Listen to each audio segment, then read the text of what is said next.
Can we, as humans, truly place a value on the idea of happiness? If we can, how much would it cost? Would it even be money, or something more? A life? A soul?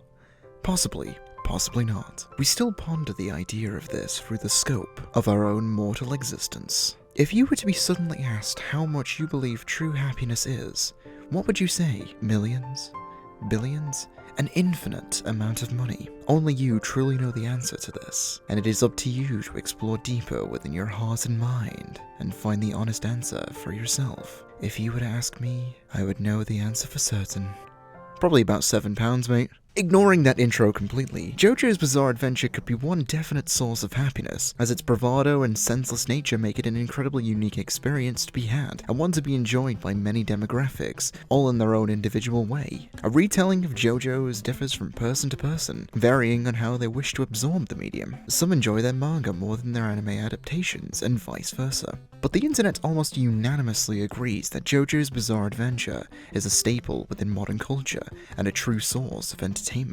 As with many different franchises and ideas, experimentation is definitely something that cannot be escaped from, as you truly do not know what works unless you try it, for better or worse. Myself personally, I enjoyed the general ideology of bringing something rather niche to the forefront, and trying your hand at taking something fiction and bringing it into the reality of film. Something as strange and outlandish as JoJo's Part 4 specifically, being adapted into a live-action film was a genuinely interesting endeavor, and one I found myself pretty excited for upon seeing the previews and trailers when they were unveiled to a wider public audience. It is, however, safe to say that a lot of people didn't share the same opinion, and weren't as open to the idea of a live-action adaptation of their beloved franchise due to one reason or another, but we'll get onto that shortly. Admittedly, I'd actually completely forgotten about this being a thing until stumbling across it in a DVD store the other day, which definitely piqued my interest through the roof, and I couldn't wait to get home and watch it, as the, excuse the pun, bizarre concept of seeing such a franchise played out in a more realistic setting was both alluring and unsettling at the same time, with the two feelings being thoroughly synonymous with one another, as this could go one of two ways. It could be a surprising experience worth retelling, or it could be like watching a horrifying car crash take place. Now, I should clarify that the live-action adaptation of JoJo's Bizarre Adventure, Diamond is Unbreakable, is divided into two parts, and this review will only be covering the first part, with the second part yet to be released, so I can't really talk about the story in its entirety, but it doesn't stop me from analysing the film as its own standalone product. So, of course, this means there will be major spoilers for the film and all of JoJo's Part 4, just as a simple precaution. To set the precedence for the underlying tone of the film, the opening scene is where we are introduced to one of the main antagonizing forces in Angelo, and we see the fruits of his labor. The dark and oppressive lighting with the sound of police sirens in the background produces a sinister vibe to the atmosphere of the scene. As Angelo sits down eating a meal that clearly wasn't made for him, we get a fair understanding of his general character and persona, and learning from another character that is introduced in this scene that Angelo is a bit of a notorious criminal around the local town, given the visible frustration on Ryohei's face and language. Of course, this is a relatively unique opening in comparison to the manga and anime counterparts, but rather than making comparisons and judging it on those merits alone, it would be more fair to the film to analyze it as something standalone, giving it a more fair and unbiased judgment. This, however, does play into the rest of the film, and the opening being ever so different does have a more extensive meaning behind it. After this scene, we're introduced to one of the more central characters in the plot, Koichi Hirose, sorting out his collection of pink Dark Boy manga and posters, written by none other than Rohan Kishibe, which is a pretty nice touch. He leaves for school, cycling through the town of Morioh, being our centralized setting for the story. Interestingly, and you may be able to see from looking at it, but Morioh has an incredibly surprising aesthetic to it. Rather than it being a small Japanese suburb, we instead are given an oceanside town more reminiscent of a Central European off-skirt area, in countries such as Italy or Spain traditionally. Well, that, and it actually was shot in a small town named Sitges in Barcelona, Spain, so yeah. What I find interesting mostly about the usage of such an environment is the idea that Morioh is meant to represent overall in the series, relating to a certain character's ideologies, where it's meant to be a more peaceful, quiet, and idyllic place free of the entropy and bustle of what you would normally find in a cityscape or elsewhere. It's the kind of place that's meant to feel safe, comfortable, and subtle, which plays into the mentalities of characters like Ryohei, as mentioned earlier, who lives to protect the town he holds so dear to himself, cleaning up the environment and its citizens, lessons, which also plays directly into his character development, but I'll talk more about that a little bit later. There's something about the way in which Morioh is represented in the film that makes it feel like a very pleasant and homely environment, even if its aesthetic, when placed alongside everything else in question, is a little bit jarring at first glance. But once you get used to it and see all the different locations within the town, the decision to base it on such a location begins to make a whole lot more sense. Minus the sky not being yellow, I'm gonna have to deduct points off you there, film. I do apologize. Also, is that a goddamn car phone warehouse? Koichi is stopped by a bunch of delinquents on the way to school, attempting to rob him of his money, and this is where we get to see our first glimpse of the cream of the crop. The one thing everyone has been waiting for in the entire cinematic experience. The one most powerful, most omnipotent force within the overall cohesive narrative scenario that has the power to destroy anything within its path. Incomprehensible by the average human being and far beyond the scope of our feeble and insignificant minds. Josuke's hairdo. Yeah! No, legit, they actually did a good job here. Not gonna lie. Funnily enough, and this isn't even as sarcastic as it may seem, but one of my biggest worries about this character was how we can see a hairstyle like Josuke's working in a more fictional setting within the confines of the manga and anime. However, to bring such a thing into reality would be ludicrous and incredibly distracting. I mean, seriously, how are you meant to take any scene with tension in it when you've got one heck of a pussy-slaying pompadour taking up 73% of the screen at any one given time, regardless of how zoomed out the camera is? Getting back on track, the scene actually presents us with our first glimpse of the meat of the JoJo's franchise in the presentation of stands, a physical manifestation of a person's psychological and emotional willpower given form. Or, in other words, overly muscular and colourful spooky ghosts with the power to punch things really hard, usually having another neat signature ability alongside it. To my surprise, I rather enjoyed the usage of special effects within the scene, and it set a very good tone for the rest of the film with its unique and daring presentation, with changes to the scenery and how a lot of the flow of the action felt very natural despite its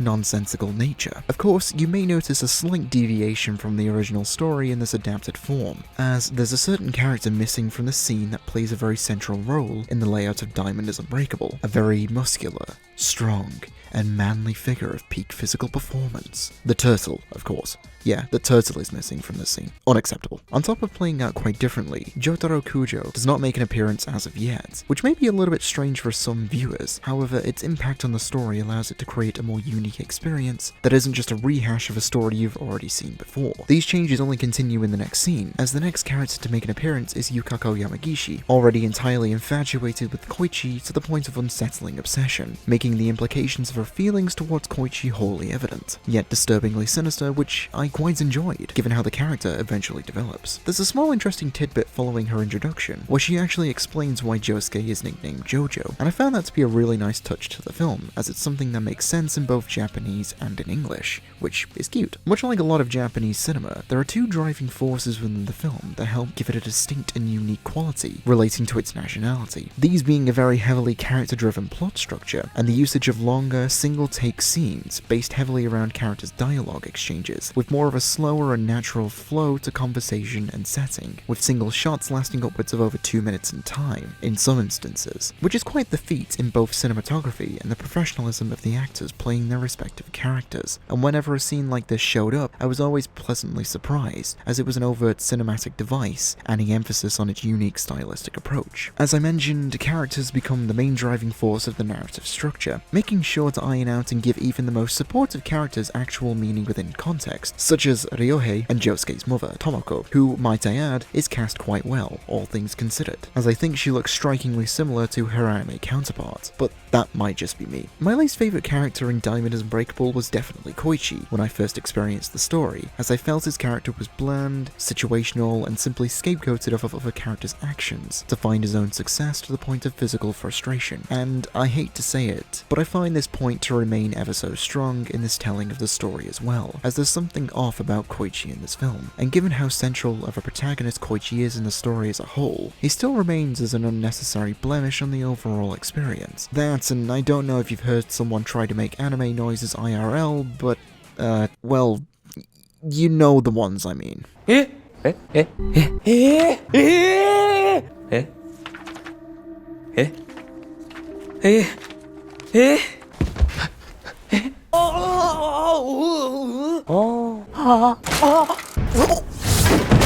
Oh albeit not every character is cast quite so eloquently, as when we're introduced to the big man himself, Jotaro Kujo, something just doesn't sit right with me. He looks a little older than how I'd honestly picture someone playing the absolute unit in reality. Sure, he's not exactly Chris Redfield levels of body shaped like a fridge from his Stardust Crusaders counterpart, luckily, as I don't even think that's conceivable for an 18-year-old to have a body the same shape as an industrial funnel, but he does look like more of a wise old man passing on his knowledge to the young kids of today. Despite Jotaro only being 29 years of age and Diamond is Unbreakable, Yusuke Isaya's performance is honestly impressive though, but him being 42 years old doesn't quite help the point here. Even though that's just my opinion, there is most certainly one thing that we can unanimously agree on when it comes to Jotaro. They somehow made the hat-hair combo work in real life, and it's not even meant to be possible by the laws of physics. Soon after the introduction of Jotaro in the story, we have one more important scene that most people would be anticipating, which is the meeting between Josuke and Jotaro, on the terms that they do meet. They have a warm conversation and a nice stroll through the local park, complete with more of that very welcoming aesthetic that Morioh is well known for, before Jotaro accidentally belittles something in relation to Josuke's hair, and we finally get to see some good old stand-up power. I think the exchange between the two characters is quite fun, although if I were to make a comparison to the anime, I would have to be quite honest in saying that it doesn't really pack the same punch, and it feels generally like something is missing from the scene to give it that extra push to take it from good to something iconic within the film. I say this based on how well I remember the initial scrap between Josuke and Jotaro in the anime, and how it left quite the impression on me. This is due to how Josuke has never experienced another stand user before, and how he's resolved all of his issues within life by utilizing the power of his stand, Crazy Diamond, being shown through how well he's able to use each and every one of its abilities quite masterfully, with precision and grace, to resolve his anger with Jotaro and put him in his place for insulting his fabulous hair. He uses his stand to knock some sense into him, only to be struck down by something so fast, catching him entirely off guard. And for this moment you're able to see written into his character how his opponents on the end of his former aggression feel, being attacked by something they can't see, before Jotaro finishes the entire endeavor through his own unique abilities, where we, alongside Josuke, learn that there is not only more than just one type of stand in the world, but that each have their own unique abilities. In other words, this scene is not only a glimpse into the action yet to be portrayed in the rest of the story, but also it's the beginning of a journey of development for our titular heroes. Yet there's just something that seems to be lacking in the film's presentation, where it doesn't seem to have the same implications or everlasting effects as the same scene played out in the anime.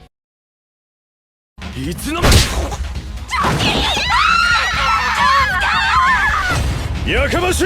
俺は女が騒ぐとムカつくんだ！うせろ！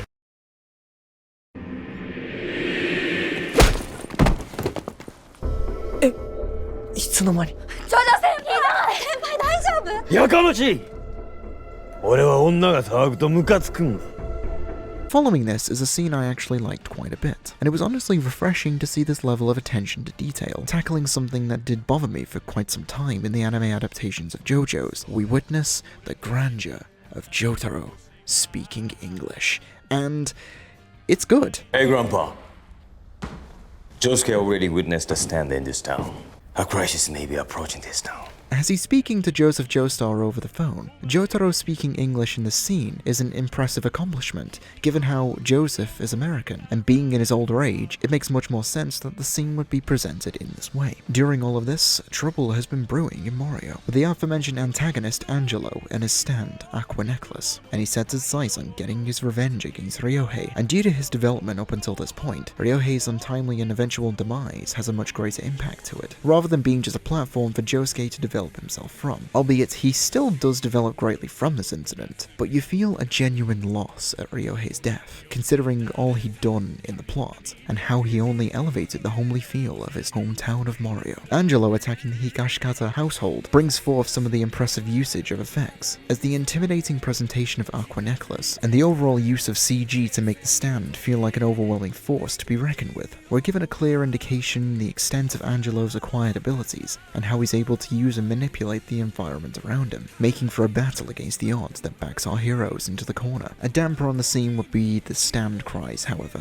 as they're not as potent as one might expect, especially those of Star Platinum. The rushes from Star Platinum don't feel as crisp or refined as the instances that we've seen before, but when I was watching it I felt like I had a type of epiphany about it. I think due to the fact that I was so used to the masterful voice work of Daisuke Ono and his unusually fast flurry of words.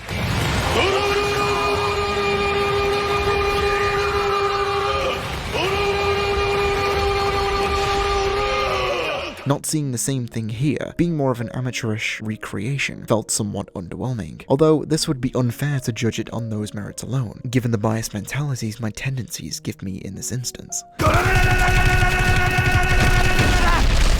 You could argue that having Daisuke Ono dub over the cries would simply resolve the issue, but the idea is that the stand is meant to portray the characters they emanate from, so if they sound nothing like the person in question, that in itself generates a whole plethora of problems. Perhaps I'm overanalyzing it, but these were just a collection of my thoughts when watching these scenes in particular. The defeat of Angelo is somewhat satisfying and sticks very closely to the source material, which is always a plus, although the scene does use CG to its advantage to make the action just that little bit more visceral. This scene leads into the second act of the film, starting with a funeral service being played for Josuke's grandfather. Josuke leaves the funeral early after noticing a particular figure shadowing the service, who seems to have an interest in Josuke after making eye contact with him. This opens the next act, headed by the Nishimura brothers, Keicho and Okuyasu, who I personally feel are quite excellently cast, as they both certainly look the part, with an emphasis on the more refining features, Keicho's sinister appearance and Okuyasu's brawn-over-brain stature. Also, big shout out to the bug that landed on Josuke's face. Unlike the earlier scene between Josuke and Jotaro feeling as though it was lacking something extra, I found myself to be particularly satisfied with how the fight between Josuke and Okuyasu plays out, as the characters' movements and facial expressions are brought to the forefront, helping us grasp an understanding of our protagonist's opponent. We know nothing about Okuyasu as of the moment, nor do we know how big of a role the character helps play throughout the story of Diamond is Unbreakable. But this fight helps establish not only how Okuyasu thinks and acts based on his own personal feelings, but the threat that he poses alongside his own unique ability, which not even he knows the fullest extent of. Okuyasu's stand, being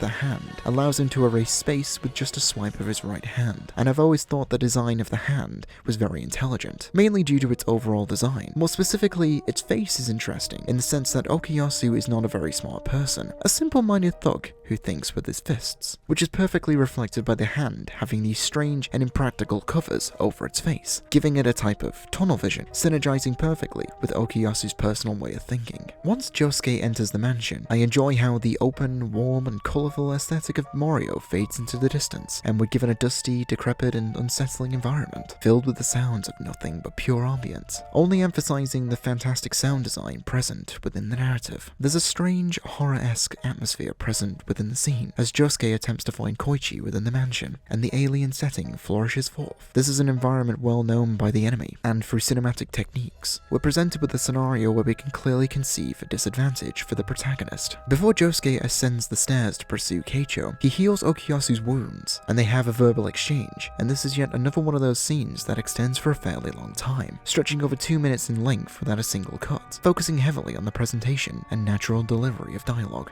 The following scene where Keicho reveals his stand, Bad Company, I personally find to be shot quite well, and the effects used to create the stand look very visually pleasing. Heck, if you can manage to make an army of plastic toy soldiers complete with tanks and helicopters look fairly intimidating, then I'd have to say you've done a pretty good job there. Those familiar with the story would know that this particular scene brings about a lot of development with Okuyasu and Koichi, showing a more kind-hearted side to Okuyasu, and Koichi finally revealing his stand in a rather spectacular fashion. Although I didn't personally enjoy Ryunosuke Kamiki's performance, nor the character he played to the greatest extent, when he decides to finally grow a pair and be a man about things before floundering due to the nonsensical nature of his stand. I do feel as though this instance is performed in a much better way in contrast to the previous scenes, but I do find it to be a shame that we couldn't have seen more like this throughout the course of the film. Perhaps it was how Koichi was written in this narrative, being a weaker and more inept character, and less about Kamiki's performance, but that's just my own personal thoughts on the matter. But hey, at least he completed his Super Saiyan transformation and confirmed himself as a new DLC character for Dragon Ball FighterZ. Once Keicho is disposed of, and his body goes abruptly missing as Josuke and Koichi reconcile each other, the horror elements of the mansion's presentation return, but this leads to the film's concluding scene, and one of the largest changes to the overall story of Diamond is Unbreakable, so I will have to make comparisons when breaking this down. To cover what happens generally, there is a lot of dialogue and emotional disparity present in the scene, only emphasizing how much I enjoy Masaki Okada's performance as Keicho. As normal, we see Okuyasu and Keicho's father as this grotesque and malformed monstrosity barely able to stand, messing around with the toy box and making a whole bunch of unsettling noise. Preceding this, Josuke notices that there is something strange about the box, and uses Crazy Diamond's ability on it to restore an old family photo of the Nishimura family, which Koichi then blatantly points out the obvious that the father was thinking about his family the whole time. Thanks for the input there, bro. If you followed the original storyline, you would know the next thing to happen would be Red Hot Chili Pepper emerges from an electrical socket, taking Keicho along with the bow and arrow, where Keicho meets his untimely demise. However, a slightly different familiar stand makes an appearance, crashing in through the window and disposing of Keicho in a rather gruesome manner. Of course, sheer heart attack. One of Kira Yoshikage's stands successfully destroys the bow and arrow and leaves the scene of the crime without a trace to be had. This incredibly drastic, almost original change to the story leaves a lot up for interpretation, and where it might be quite jarring to witness such an exponential overhaul to the story, I personally think that the changes make for a very refreshing experience, as this conclusion to the first part only puts it to the imagination as to what is yet to come, and how the story plays out from here. The less predictable nature of the newly acquainted transition of the story makes for something that would be more interesting than if you could predict what's going to happen at every single turn. If anything, even if you're the most die-hard fan of the franchise, there's definitely something new for you to have here, and it would be certainly worth the investment to find out more. Now, those are my general thoughts on the film overall, and I have to say that I enjoyed the experience thoroughly, as I find myself to be a fan of the franchise as a whole, and with part 4 being my favourite, this is only a bonus. Much like with the live-action Death Note adaptations, there was already more than enough content and approaches to an already established universe in terms of originality to keep me invested, and I never really found myself to be bored throughout the viewing experience. Although, with that being said, there were some aspects of the film that were not so great, so let's cover those. Firstly,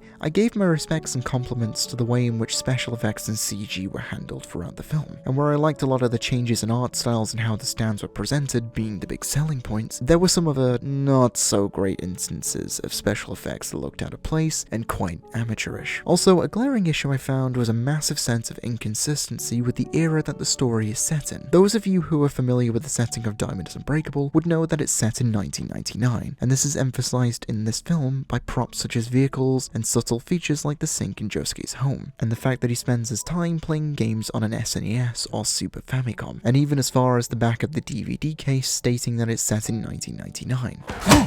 But cut away from that for just a moment, and there are multiple instances of people using smartphones in the film. And no, they aren't pagers or anything of the sort, but actual smartphones, which shouldn't take a genius to figure out that something doesn't quite add up there. Finally, Koichi needs to stop with the anime noises. We need more scenes with Okuyasu eating ice lollies on the coast. I would pay to see that. Overall, I would still recommend this film, as one thing I found to be most relevant throughout the viewing is that the film was just, well, fun. A lot of fun, actually. And that's what you want from a property like this, as it's crude, jarring, bizarre, and downright fun, with a lot of the things that it does. But hey, That's just a theory. well, I mean, if anything, thanks to Morioh being a coastal town, we at least have an explanation for Kira Yoshikage's seaweed hair.